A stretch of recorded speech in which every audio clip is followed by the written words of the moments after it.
Welcome back, y'all, to One Piece chapter 1038. It has been weeks, but the chapter is finally here after all this time, and I'm just so excited to get right into it. But before we hop into this video, I have to give a quick thank you to everybody who showed up to my last video, who watched it, liked it, subscribed, commented, and all that good stuff. And if you don't know what I'm doing, every 2 days before a chapter releases, I make a quick spoiler video on the very vague points that the One Piece subreddit gives us about this week's upcoming chapter. It's a lot of fun to guess and speculate what is going to happen in the chapter by looking at those bullet points, and let me tell you, after reading this chapter, those bullet points did not do this chapter justice. The Kid and Law versus Big Mom portion of this chapter was phenomenal. But before we get there, my name is Sai, and let's get right into this chapter. So starting off, we have Raizo and Fukurokuju, the most uninteresting fight of Wano. I can't wait till Oda actually gives us a chapter that just says Raizo and Fukurokuju, and he dedicates a whole chapter to these guys. But until then, they are still burning in the fire, and let me tell you, it will be a grave disappointment if Raizo loses, and for that reason, I'm saying he's gonna win. Raizo is 100% gonna win. A man that has dedicated his life to Oden, finally here at this raid, and he's burning almost the same, I mean, obviously not the same way, but he's burning like Oden did in his final moments. So if Raizo cannot stay in this heat, it will be a huge disgrace, and that's why I'm saying that story-wise, he's going to win. Even just looking at these panels, looking at Raizo and Fukurokuju side by side, you can tell that Raizo does not give a F. And Fukurokuju's over here like, hey dude, like you wanna give this up any minute now? Like, I am burning, it is hot, and we're both gonna die. You need to stop this. So the winner is essentially already decided for us. Next up, we have a small segment with Jinbei, and I like this because it's giving the Straw Hats who have finished their fights something to do. So the page starts off with Onigashima being engulfed by fire, and then you see Jinbei coming in and saving some random samurai from a falling pillar. And I like this because it gives a sense of urgency where he says, hey, like, you need to rescue your comrades. This fire is getting insane and a lot of people are gonna die.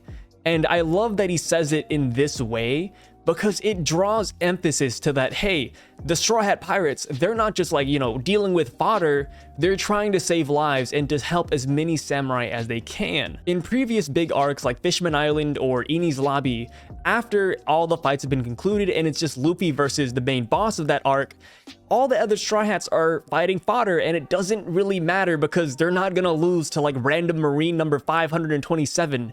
In this chapter, Jinbei draws emphasis to it. Onigashima is going through the reins of it, with the island potentially falling, with Yamato trying to stop it from exploding. There's so many factors going on that they all feel very important and vital. Essentially what I'm saying is, good job Oda, you're giving these Straw Hats something to do to pass the time while also making it not feel useless. So next up, we have the Chopper segment, and I am so glad he is finally back in his normal form. I can't even hear what old man young Chopper sounds like, but I can already imagine I'm not going to be a huge fan of it. So yes, he is finally back to his regular form, and he is worried about Zoro after the Minx gave him that super recovery medicine.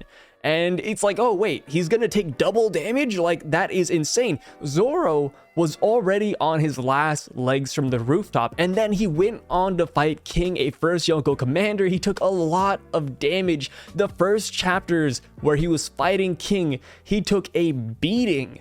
So imagine all that damage accumulated and doubled. It is insane how much pressure Zoro can go through. So right after mentioning Zoro, we cut right to him, and he has the freaking Grim Reaper in front of him. It looks like it's distorting space a little bit, so it looks like there's a lot of smoke going on around him.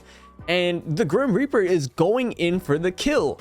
And whether this is metaphorical, whether it's in his mind, or maybe it's actually just Brook and it's a hallucination, we do not know yet.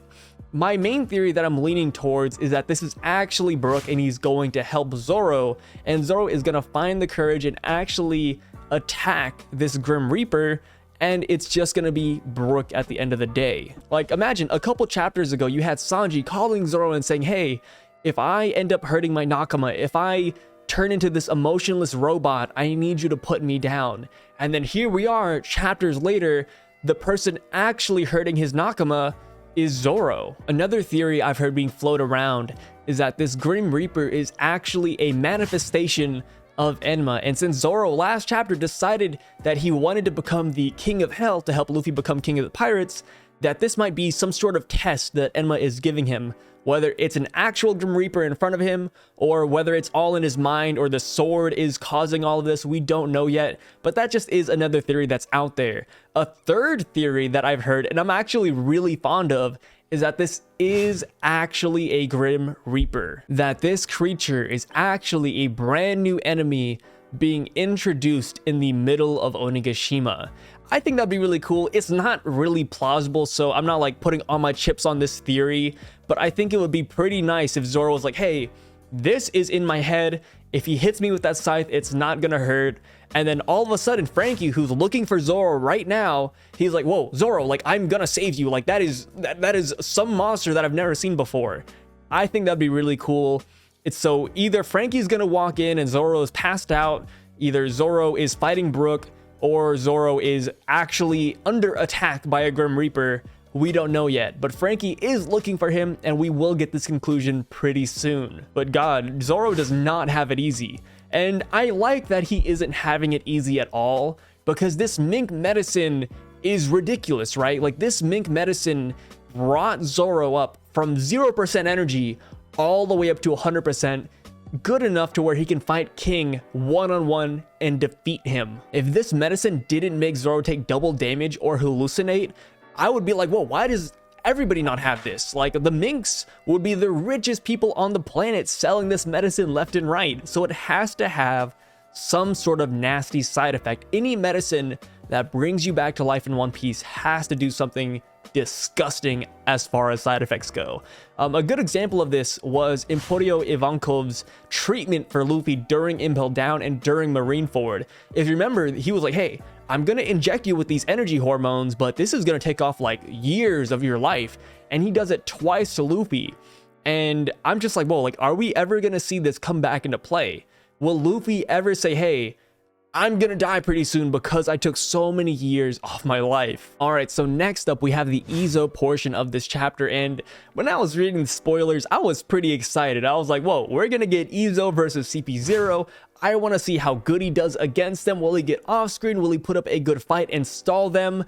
And then we get to the chapter. I read this chapter, and boy, I was shocked by how much damage Izo has already. Yes, he was fighting Kaido up on the rooftop. Yes, he was fighting a bunch of fodder, but I just completely forgot how injured he must be up until this point. Literally, the first panel we get of Izo, he is clutching his stomach, bleeding from the gut. You see blood droplets dropping onto the floor. Oda is hammering in the fact that Izo is not at full strength. So this gives me a lot of like despair, thinking that Oda is setting Izo up to lose this fight. And I'm sure Izo knows this as well. The look on Izo's face when he tells them to like stop and you're not going anywhere, it looks like he knows that this is not going to turn out well for him at all. But his pride is on the line and he has to stop CP0, especially after that they mention that they're going after the Straw Hats, which I have to say is a huge plot point. So last chapter we had the mystery of the mysterious devil fruit that the Gorosei were talking about, and then we cut to this chapter, CP0 saying, hey, we need to wipe out the Whitebeard remnants, but you guys are not a priority right now. Please just walk away. We'll pretend we didn't see you. We have to deal with the Straw Hats. That is a huge flip, because do you remember in the beginning of Wano, they were like, oh yeah, the Straw Hats are here. Ooh, who's gonna win? Is it the Straw Hats or the Beast Pirates? But now these guys are on a mission. They're ignoring big threats like Izo in front of them, saying, hey, we don't have time to deal with you. We have to deal with the Straw Hats. So this makes me believe that they got a phone call from the Gorosei saying, hey, this devil fruit is awakening. You need to stop it right now. Like, you have to stop playing around. You have to stop waiting for a winner to emerge. You have to stop the Straw Hat Pirates. You guys can interpret this however you want to, but to me, what these panels are saying is that the devil fruit that the world government is afraid of awakening exists within the Straw Hat Pirates. And if that's true, this is gonna shake the world to its core, especially after Luffy defeats Kaido. They're like, hey, not only did they defeat an emperor, but the world government is terrified of this pirate and their potential abilities. And now I'm just wondering, who are they going after? It's curious that they say the Straw Hat Pirates need to be stopped rather than, oh, Luffy needs to be stopped, or, oh, Frankie, for some reason needs to be stopped. So I'm wondering who they're making their way towards. And, I've been reading the subreddit and I've seen a lot of wacky theories, but there's one that I just want to make note of. Somebody said that this might actually be Brook's awakening. Maybe Brook awakened his devil fruit. The government was like, hey, this is insane. And the Grim Reaper we saw in this chapter was actually one of, Brook's minions or something of the sort. Personally, if the awakened devil fruit that the Gorosei were talking about is within the Straw Hat Pirates, then like 9 out of 10, it's probably Luffy, right? Like, it's the Gomu Gomu no Mi, the devil fruit that the world government were trying to acquire a long time ago, back when Who's Who was in CP0 or CP9. So yeah, I feel like that makes the most sense. But correct me if I'm wrong, maybe I'm reading this entirely wrong. But you guys let me know in the comments down below what you think of this part of the chapter. All right, so next up we have Yamato fighting Kanjuro's giant fire demon, and it goes kind of how you would expect. Yamato being an ice-natured fighter versus a giant unstoppable flame. It's, it's hit or miss. I enjoy this part of the chapter just because I love that Yamato has something to do, and it's interesting to see how strong this fire demon actually is, because Yamato even switches to hybrid form to freeze the bombs and to kind of attack it as well, and it did nothing. The fire demon is melting through the ice that Yamato created, and Yamato goes on to hit the fire demon with another Kanabo attack, and obviously, since it's a fire demon and not an actual person, it's not really feeling the damage. We didn't see Yamato use it, but I'm curious to see if COC, Advanced Conqueror's Haki, might actually be the solution to this problem, because at this point I have no idea how you're gonna stop this thing. If ice attacks don't work, if Haki doesn't work, what are you really gonna do about it? Do you have to go up and stab Kanjuro a couple more times? Because it sounds like Kanjuro is somewhat still alive, considering that the fire demon talked during this chapter and had some of Kanjuro's emotions and voice. All right, so last but not least, we have Kid and Law versus Big Mom, and boy oh boy, I was not expecting this to be this hype. So we cut to them. Law and Kid are KO'd. I feel like this is the I might have deja vu, but I feel like last time we cut to Kid and Law, they were also on the ground, in utter devastation. So yeah, we cut to them. They're both unconscious, barely alive. Big Mom is making fun of them, goes on to attack their crew. And then we have an amazing moment where Law activates his awakened devil fruit again, which I have to say, last time Law awakened his devil fruit, he said, hey, I can only do one attack. This is my limit. And then in this chapter, he's doing another one as nobody's business. But yeah, anyways, Law activates Kroom and he stabs Big Mom multiple times, going through her entire body into her head. And I was like, oh wow, that looks pretty painful, right? I was like, that must have done a lot of damage. And then we go to the next panel, and boy, let me tell you, this is one of the most devastating attacks I have ever seen in One Piece. And I could be exaggerating or blowing this out of proportion, but dude, look at this freaking panel. Big Mom is in utter shambles. Get it? Shambles, because that's what Law does. Dude, it is insane. You see blood coming out everywhere. You see the sword piercing her multiple times. Big Mom has the white of her eyes coming out. And it's like, whoa, when you think about it, not only does this attack do so much damage, it's doing this much damage to a Yonko. This literally looks like a game-ending attack, which obviously it cannot be because it's Big Mom.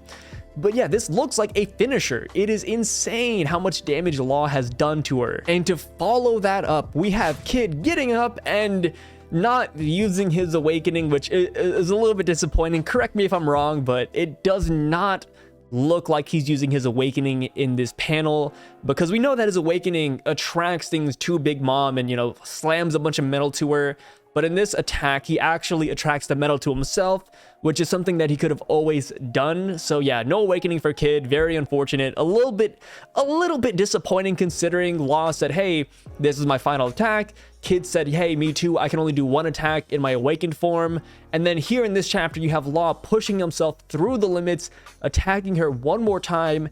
and then Kid doesn't follow up and doesn't do the same, albeit it is still a very big attack that he lands on her. So yeah, Kid gathers up all the homies, all the iron and metal that's around him, and then he slams her with a giant charging metallic bull. And you know, it does a lot of damage, but a little part of me who is a huge Kid fan is disappointed, because it's just like, is his entire shtick going to be just slamming metal into people? Like, even when he awakened, Law had a plethora of new abilities. You know, it's the same thing he's always been able to do, but it's bumped up to a huge degree. When Kid awakened his Devil Fruit, all he could do was drop metal beams onto Big Mom's head, and it's like, ooh, that's, you know, that does a lot of damage, but it's not, it's missing that wow factor. So I'm waiting for Kid to evolve his awakening and take it even further. So seeing him just slam her with a charging bull was a little bit sad, but it did do what it needed to do, which was hitting her with a heavy attack. So something I am very nervous about is I am wondering, what is this gonna look like next chapter? This title, the title of this chapter is Kid and Law versus Big Mom. Whenever Oda has given us that title in the past arc, mind you, Zoro versus King, Sanji versus Queen, Jinbei versus Who's Who, Nico Robin versus Black Maria, I could keep on going on. So during those chapters, those fights have concluded. They've either concluded or they bleed onto the next chapter, and after one or two more hits, the opponent is KO'd. This chapter follows that theme. Big Mom takes a lot of damage at the end of this chapter. But next chapter, will she be KO'd, or will she break this theme that Oda has been doing for the past arc and actually survive and maybe even defeat Kid and Law? I'm kind of scared. Like, no matter how this goes, it's like, if Big Mom is defeated by these attacks, like, it's either you have to bring a lot of praise onto Kid and Law, or you're gonna say, wow, Oda really threw Big Mom down the gutter. The reason I say that is because when we first cut to Big Mom during this chapter, yes, she has taken a good amount of damage. You can see it in her face. You can see blood coming from the side of her mouth. I feel like the gap between Big Mom's state versus Kid and Law, who were literally on the floor unconscious, is such a huge gap. And 2 attacks should not be able to finish her off from this state. Yes, I know what Kid said about, like, a rock being destroyed by water if it's dropped on every day. And yes, Big Mom must have taken significant amounts of damage before this fight and during this fight, but a lot of it was off screen, and it just doesn't feel like those pure fights we've gotten before. If she were to be defeated, I would like at least a couple more attacks to be traded back and forth. I would like for more of it to not be off screen and we could see the struggle that everybody went through, and it would feel more rewarding. I know that this isn't the main fight of Onigashima, but if they are going to KO Big Mom, we need to see all of it happen. And I know what you guys are saying, oh, but she's probably not defeated. But you have to remember, Oda has been using this theme for a while now, and he has not sidetracked from it. So if he's following this theme of blank versus blank, and the next chapter there's a winner, we're about to see something crazy happen next chapter, next week. All right, so 2 final things I want to point out before I end this video. First up, Big Mom, her first instinct after defeating Kid and Law was to go to the rooftop and to help Kaido and to finish things once and for all, whether she means defeating Kaido and Luffy, or whether she means just defeating Luffy and helping Kaido, we don't know yet. But one way or another, I love how in her mind, she was like, hey, Kaido probably needs help defeating Straw Hat. Like, they're still fighting. I can hear them upstairs. I need to step in and do something quick before this rookie takes a Yonko down. And what I love even more than that is the follow-up that Law and Kid has to her response of going upstairs. They say, hey, you're not going anywhere. You're not getting to that rooftop even if we die. And that just shows the belief that Kid and Law have towards Luffy. They were like, hey, Kaido is about to be defeated. He is near death's door, so you are not gonna save him right now. And the thing is, we knew that Law believed in Luffy. Ever since the Doflamingo arc, Law has believed in new Luffy non-stop.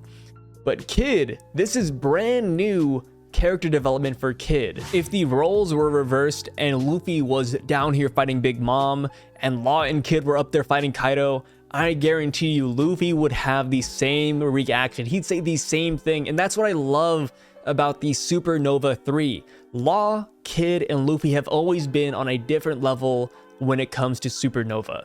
And they've always had this weird friendship of like this weird like rivalry between them. And I love seeing it, and just seeing Kid finally show that determination is really nice, because we've seen Law do this a couple times beforehand, but for Kid, like this is new territory for the man.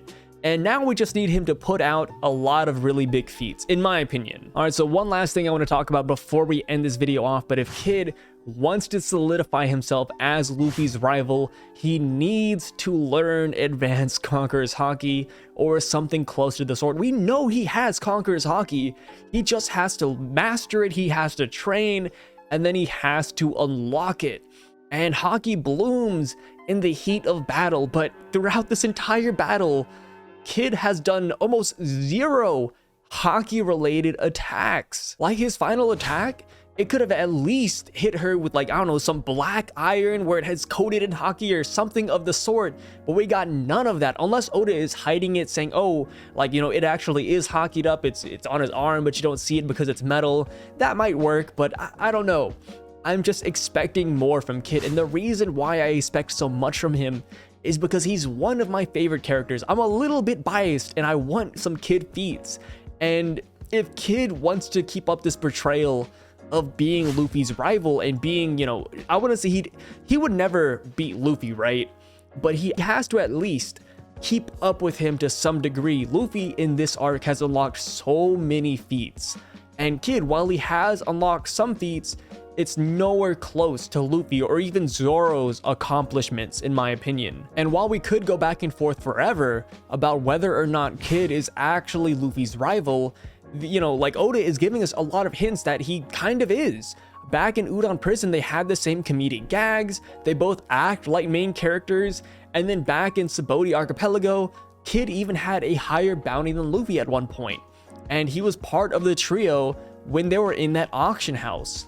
And then you skip onto present day where Kid is missing an arm by Shanks. And then here you have Luffy, who Shanks gave an arm to. There's just so many parallels between them that you cannot at least see and say, hey, you know what? They do have a lot of similarities. But, you know, obviously Luffy is smoking Kid in terms of feats. You could even bring up the point again that Kid has Conqueror's Haki. He is one of the very few Supernova and characters in One Piece that actually has it unlocked and confirmed. So yes, I'm just saying, if Oda did want to do some nasty things with Kid's character and abilities, he could. He just hasn't so far, and I'm curious as to why or when he will unlock something better. And with that being said, y'all, thank you so much for watching this video. This chapter was absolutely hype. Reading the spoilers did not do this chapter justice. When I read Law and Kid versus Big Mom and I read the little plot points, I was like, oh, look, they pull off a couple of attacks. And then you look at the chapter and Law's attack is phenomenal. Like I said, I think that might even go down as like top 5 attacks of all One Piece. Like, it is brutal what he did to her. So anyways, guys, tell me what you think about this chapter in the comments down below. I love reading every single one of them. Even if I don't like it, or, you know, even if I don't respond, I read every single one of them. And if I get enough like unique and really cool responses, I like to make videos on the side talking about those comments too. And I know I've been kind of skipping on that one, but hopefully I'll get that out tomorrow. So we'll see what happens. With that being said, guys, thank you for all the likes. Thank you for all the supports and subscribers that have just joined us recently. It truly does mean the world to me. I know it's just a number on YouTube, but it's just shown us how far we've gotten. And that's all thanks to you guys and the constant people who watch these videos. I had people in my last video, my spoilers video, saying, hey, I'm not going to watch this video because it's spoilers, but I'm still going to drop in and say hello and leave a like. And you guys don't know how much that means to me. So anyways, y'all, thank you so much for watching. My name is Sai, and I'll catch you guys for next week's chapter. Peace out.